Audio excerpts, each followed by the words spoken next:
Once upon a time, in a kingdom far, far away, there lived a young girl named Cinderella. She was kind and gentle, with a heart full of love and a smile that could brighten the darkest day. But Cinderella's life was not easy after her mother passed away. She was left with her selfish stepmother and two stepsisters who were terribly jealous of her beauty and sweet nature. But they treated her cruelly, forcing her to be their servant, to cook and clean all day while they wore beautiful dresses and did nothing. Cinderella was dressed in rags, but she never let their unkindness change her good heart. Her only friends were the birds and the small animals in the garden, and she would often talk to them, sharing her dreams and her sorrows. But one day, a royal invitation arrived at every house in the kingdom. The prince was hosting a grand ball. Cinderella's stepsisters were ecstatic. They spent weeks picking out the perfect gowns and practicing their dances. Cinderella watched them, a sad smile on her face. Oh, how she wished she could go to the ball just for one night to experience the magic her mother used to tell her about. But her stepmother just laughed. "You go to the ball in those rags? Don't be ridiculous. You're staying right here to finish your chores." The night of the ball finally came, as her stepmother and stepsisters swept out the door in their fine clothes. Cinderella was left all alone, sitting by the warm glow of the fireplace. Tears streamed down her cheeks. All she wanted was a little bit of magic. And just then, as if in answer to her wish, a soft, shimmering light filled the room. A beautiful woman with a kind smile and a sparkling wand appeared before her. It was her fairy godmother. "Why are you crying, my dear?" she asked gently. Cinderella poured out her heart, telling her about her wish to go to the ball. The fairy godmother smiled. "Don't you worry, my child. You shall go to the ball." With a flick of her magic wand, Cinderella's old dusty rags transformed into the most breathtaking gown you've ever seen. On her feet appeared a pair of delicate glass slippers that sparkled like 1,000 tiny stars.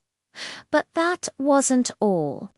A pumpkin in the garden became a magnificent golden carriage, and the little mice who were her friends turned into majestic white horses to pull it. Before Cinderella left, her fairy godmother gave her one important warning. "This magic is powerful, but it has a limit. It will only last until midnight. When the clock strikes 12, everything will turn back to the way it was.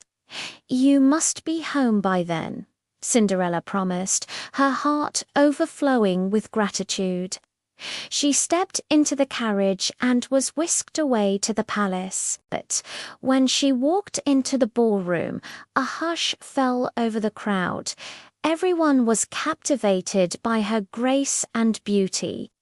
The prince himself was completely charmed. He walked right up to her, and they danced the night away as if they were the only two people in the world. Cinderella felt like she was living in a dream. It was the happiest moment of her entire life. But as the hours flew by, she heard a sound that sent a shiver down her spine. Bung!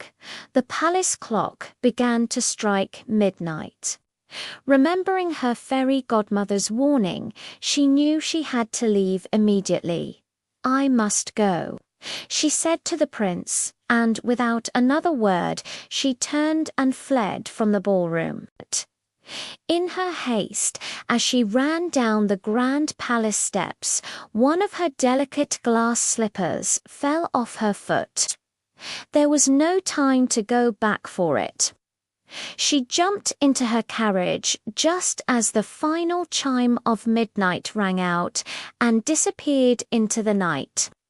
Just as her fairy godmother had said, the beautiful gown turned back to rags, the carriage to a pumpkin, and the horses to mice.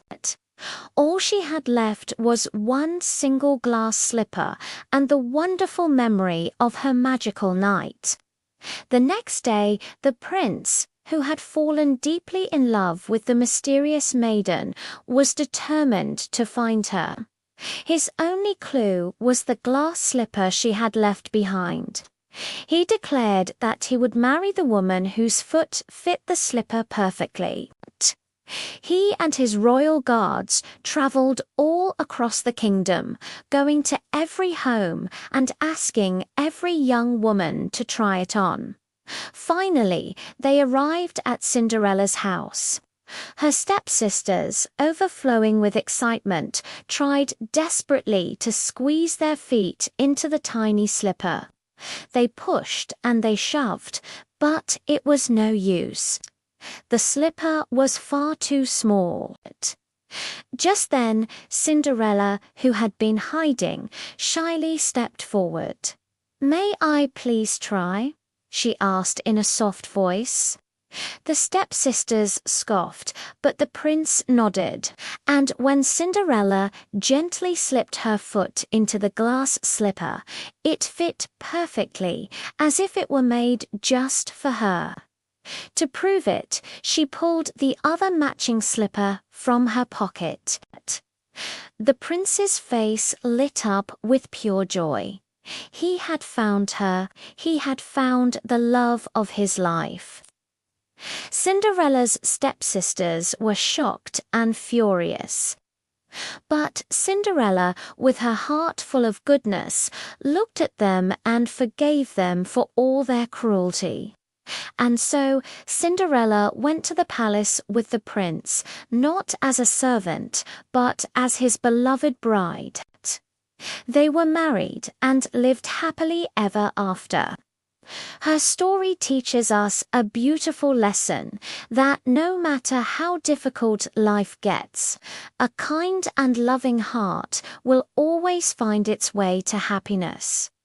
It also reminds us of the power of forgiveness.